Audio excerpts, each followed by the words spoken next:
Welcome, friends. Today, we are doing another fragrance rotation video for the week ending the 13th of February 2022. Marveloso. So we will start at the beginning, which was Monday. And on Monday, I decided to wear something I haven't worn for a long time. And I don't know if I've worn it this autumn winter at all, but I decided to wear it on Monday, and that is vintage Givenchy Gentleman. Givenchy Gentleman. This is the wraparound label. I don't know if you can see that. Do you want to see that? Ooh, I'm not sure it's having it, is it? Vaporisateur spray. I think this is an 80s bottle, maybe a 90s bottle, but it's old. It's got age. The new one isn't very nice, not compared to this anyway. I actually bought the new one with my friend, and my friend was like, mate, you shouldn't have bought that. That smacks of a purchase that you're going to give away in like 6 months. It didn't even take 6 months. I think it was more like 6 weeks, and I ended up just giving him it. But this is the vintage, and it's absolutely fantastic. I love it. Honey, patchouli, slightly pissy, very slightly pissy, very slightly. Really nice, though. Really nice. Excuse me whilst I hydrate. I really like this. I might try and wear this again before the end of the month, because I'll be changing around my perfumes. I'll be rotating them, going into spring and summer mode on the 1st of March. You've got to pick a date to do it, and the 1st of March seems like as good a time as any. So that's what I'll be doing, and I think this goes in the autumn winter. Gosh, but I mean, to be fair, you could wear this like in spring, I suppose. Vintage patchouli, very scratchy. The patchouli in it reminds me of the patchouli in Krizia Moods. Very similar patchouli, very light, scratchy, like it's clawing at the board like a blackboard. You know what I mean? Really, really, really good vintage fragrance. If you can find these, you want the wraparound label, and you want to try and get it. I'm trying to show you that so you know what to look for if you are looking for it. It says Vaporisateur Natural Spray 100ml, 3.3 1/3 ounces, 90% Parfum Givenchy Levallois, Paris, France. So there you go. Second, I decided to wear a fragrance that was recommended to me by Ramsey, whose name you will have heard on this channel many times. And it is Boss Number 1. This is the oldest version of Boss Number 1 because it doesn't even have number 1 on the bottle. I believe this was a tester. On the bottom, it says it was made by Eurocos, Frankfurt, made in the UK, Giorgio Beverly Hills. Caution flammable. Keep away from heat or flame. Don't worry, I shall. This is another pissy honey fragrance. Floral. It's not fresh, but it's not. It's fresh in a strange kind of way. You know, it smells like sharp. It smells like fragrance. It smells like men. Like men's fragrance, I should say. You know, vintage men's fragrance. Very good vintage fragrances. Really happy to have bought it. Really happy to have a 125ml bottle. You can see like the lines on the bottle giving it that sort of vintage look. Absolutely fantastic. Strange how I haven't worn more of this. This is one of those fragrances I sort of want to baby and protect a bit. And not go through it because you can't, like, very difficult to replace. So I want to make sure I have that for a long time. Next, I decided to wear on Wednesday something else I haven't worn so far this year, I don't think. And that is, excuse me, Fahrenheit Le Parfum. This is good. It's nice. I like it. But it's very Givenchy. It's very Givenchy Dior. You know, it's easy to wear. It's very accessible. It smells nice. It smells pleasant. It doesn't project as much as the Eau de Toilette, but then it's not supposed to. It's the Parfum. For some reason, I've got a backup of this. I don't know why. I don't know if I'll ever get through all of this. But I really find this very easy to wear. It's very accessible. And I wore it on Wednesday, and I just found it easy peasy, breezy. And I thought, I need a challenge. So on Thursday, I challenged myself. And I almost lost. I won't lie to you. I have never washed a fragrance off that I can remember off the top of my head. I don't think I have. Not a fragrance that, not like a scent of the day, you know. Might have washed a couple off my hands and stuff. But on Thursday, I wore this and I nearly washed it off because, Jesus Christ, it's 30%. I put about 8-9 sprays of this and it nearly killed us. And that is Rake and Ruin by Beaufort, London. This is absolutely mad. Smoke at the top, smoke in the middle, and smoke at the bottom.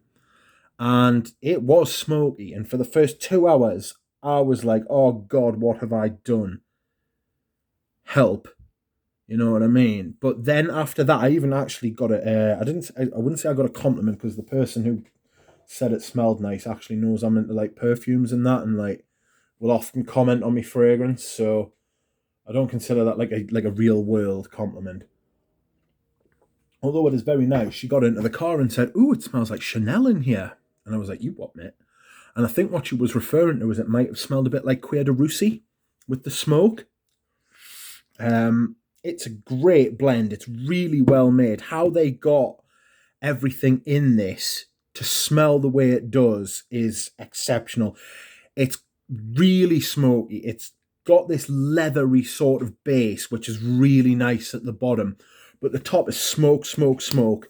And it is black smoke. And it's got this outrageous juniper note, which I love. Really like juniper in fragrances, especially when it's blended like this and it's contrasted like this. It's also got this sort of citrus sort of thing going on. Honestly, it is as mad as it sounds, right? But it's brilliant. I just sprayed too much on.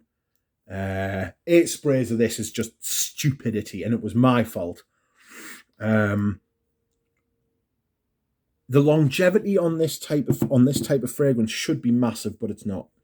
You get about 6 hours, thank God. And I was ready for it to be gone when it was, because I simply blew myself away. Crackers. But it's a great fragrance. Don't let that put you off trying it. Don't spray that much on. 2 sprays, 3 at most. I think it was because the sprayer's not very good. Yeah, the sprayer's shit. But the scent is absolutely brilliant. If you want to challenge yourself, if you want to try something different, this is great modern perfumery. I'm a vintage collector. Everybody knows that. I know that. I do prefer vintage, but this is a brilliant modern perfume. They've got a few. On first smell, you'll think, why the hell would anybody want to smell like that? But they will grow on you, so stick with them. This was a particular, I want to say highlight, but it was memorable, put it like that. Simply because I used too much. That was in answer to the Fahrenheit Le Parfum. which was too easy to wear. It's too simple, too nice, too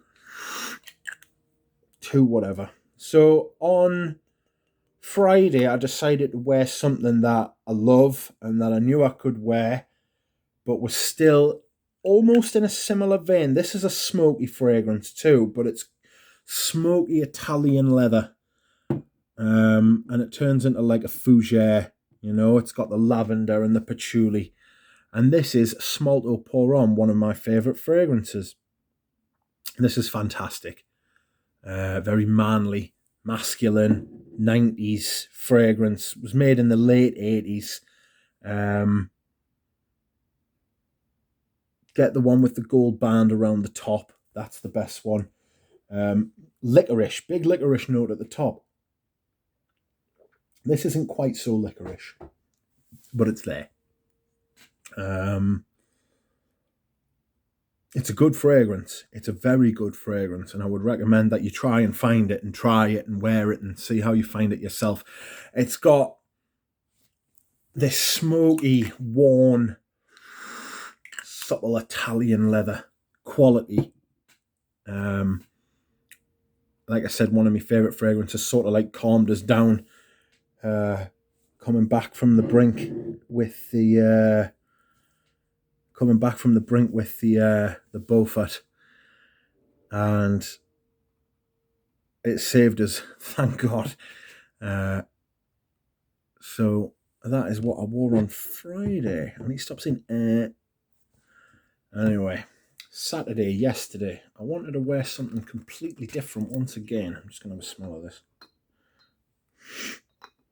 This is very sweet, but it's not like a sugary sucrose sweet, you know. It is sweet though, be left in no doubt.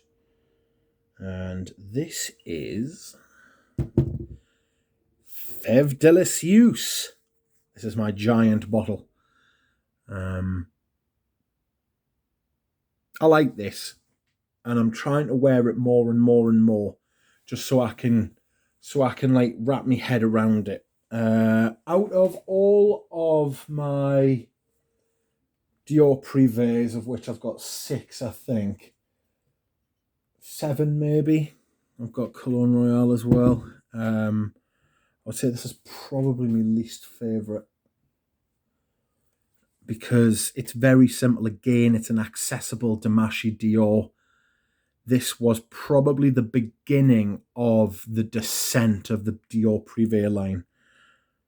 Does that make sense? Like, this was released in 2015, and it was the first signpost of things to come as far as the Dior Privés were concerned. You know, the Diorama, the Tabacalor, Spice Blend, Purple Oud. This was probably the first iteration of that line. And it's not world-changing. It's not going to change your life. But it is a well-made, decent perfume. And, of course, this one is the CD version. Hello. This is the CD version. I really love it for how accessible and easy it is without being as simple as and as without being as easy and as simple as some of the other ones that were to come later, you know. So I do like this for that. Also, I got it at a really good price. I don't think I would have bought it if I hadn't got it at such a good price. So, right, today we move on to scent of the day, which is Sunday. And this is Arso by Profumum Roma. Up the Arso. This is very similar to Fila Nagil. It's not exactly the same, but it's similar. It doesn't have that forest floor sort of vibe, but it does have that forest, the forest leaves, the forest, like leaves on the trees, you know, like the greenness of like evergreens and pine and stuff like that. It's got a little bit of smoke, a very little bit of smoke, a lot of resins, a lot of pine sap, bit of incense. That's probably where the smoke's coming from. And I find this quite a good wear for the autumn and winter. This is a proper autumn winter fragrance. I don't know if you can hear, but the wind outside's howling, and it's raining and it's cold, and it's very much like early to mid-February today, and this is a really good fragrance for that. It's really good at the height of autumn as well, like November, the end of October, November, early December sort of fragrance. Even into like January. Well, I mean, what am I saying? It's it's an autumn winter fragrance. And this is what I wore today. So I will try and line them all up for you so you can see. Get a little portrait in there for you. On you go. Smalto pour Homme. A pretty good, successful week, although there was a couple of moments when it was tough. And I'll put that there. Pull back a little bit. So, recap. This week I wore Givenchy Gentleman, Boss No. 1, Fahrenheit Le Parfum, Beaufort London, Rake and Rowan, Smalto pour Roma, Fève Délicieuse, and Arso by Profumum Roma. Thank you for watching my weekly rotation, and I will see you again soon. Bye.